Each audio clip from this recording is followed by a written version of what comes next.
In the world of professional sports, athletes are always looking for an edge against the competition. In modern times, the fastest way to achieve that edge is by taking performance-enhancing drugs. PEDs alter the chemistry of the body to push it beyond its limits, but oftentimes at great risk and cost to the user. PEDs come in many forms and for various purposes, but in the world of endurance sports such as cycling, distance running, skiing, and triathlons, blood transfusions and erythropoietin are the enhancements of choice.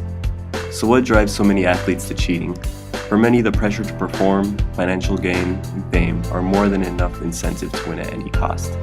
This creates a culture where athletes are not only competing against each other, but competing for who can get away with the most deception. In order to protect the current athletes in sports, as well as the next generation from harming themselves, more needs to be done, such as more stringent and accurate tests that will prevent the use of PEDs. Most PEDs began as legitimate medical treatments, but were adapted by athletes to increase their performance. Blood transfusions and EPO were developed to treat people suffering from anemia, kidney diseases, and cancers in order to restore their red blood cells to normal levels. Athletes are able to take advantage of these treatments based on the process outlined in this video. Red blood cells carry oxygen to the body's tissues. When the stored blood is returned to the body, there's a sudden boost of red blood cells. Those cells carry higher than normal amounts of oxygen to muscles, enhancing performance. Erythropoietin, or EPO, is an essential hormone for red cell production. It is a protein signaling molecule that stimulates the precursors for red blood cells.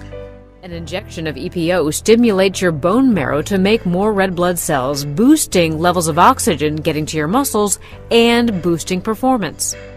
As is common with most performance-enhancing drugs, there is a high risk of side effects that can be potentially lethal. This is especially prevalent in both blood transfusions and EPO, where its use has been linked to the death of multiple athletes. Increasing the percentage of red blood cells above normal levels raises the risk of clotting, which may lead to strokes, and thickens the blood, reducing blood flow and increasing the risk of heart attacks. In perhaps the most famous case of an athlete using blood doping to cheat was the admission of Lance Armstrong's use in all 7 of his Tour de France wins. This high-profile case illustrated the culture of cheating that was pervasive in the sport due to inadequate testing methods that put athletes in danger who believed their only chance to win was to use performance enhancers. Never even felt like cheating. And to keep on winning it meant you had to keep on using banned substances to do it. And I'm not sure that this is an acceptable answer, but that's like saying we have to have air in our tires. The World Anti-Doping Agency, or WADA, is an international independent agency dedicated to eliminating drugs in sport.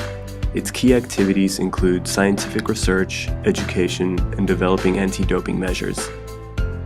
Our first issue that we were asked to address was find a document that could pull all of the regulations from all the sports and all the countries of the world and put it into one. The document created was the World Anti-Doping Code, a document that unifies and consolidates all anti-doping policies in all sports and countries, that is followed by virtually every major sporting organization in the world. That this is the first time, really the first time, that we are taking a blood sample from each participant. While WADA and its code have made great strides in curbing blood doping and other PED use, it has made the production of performance-enhancing substances that can pass their test a premium commodity. This has the effect of athletes trying substances that are increasingly unknown and that pose a greater danger. Athletes will be injured and will be damaged and be hurt long before we see any effect on real performance. This has led to some voices that believe a different approach to PEDs must be taken.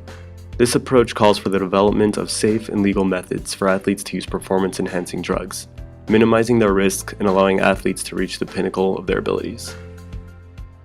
This is not something that people should be afraid of.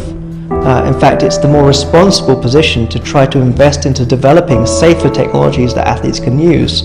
Currently, I think that we don't do enough to protect the athlete's health through these policies.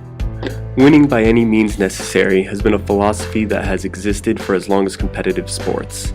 As the stakes have increased, the methods of gaining a competitive advantage have become increasingly more complex and dangerous. Unfortunately, Substances and methods of artificially enhancing performance are now being developed faster than ways to detect them. Despite this constant struggle, organizations should continue to advocate for clean sports for the safety of athletes. I think the athletes would tell you that they would be happy to not dope if they were convinced the playing field was level.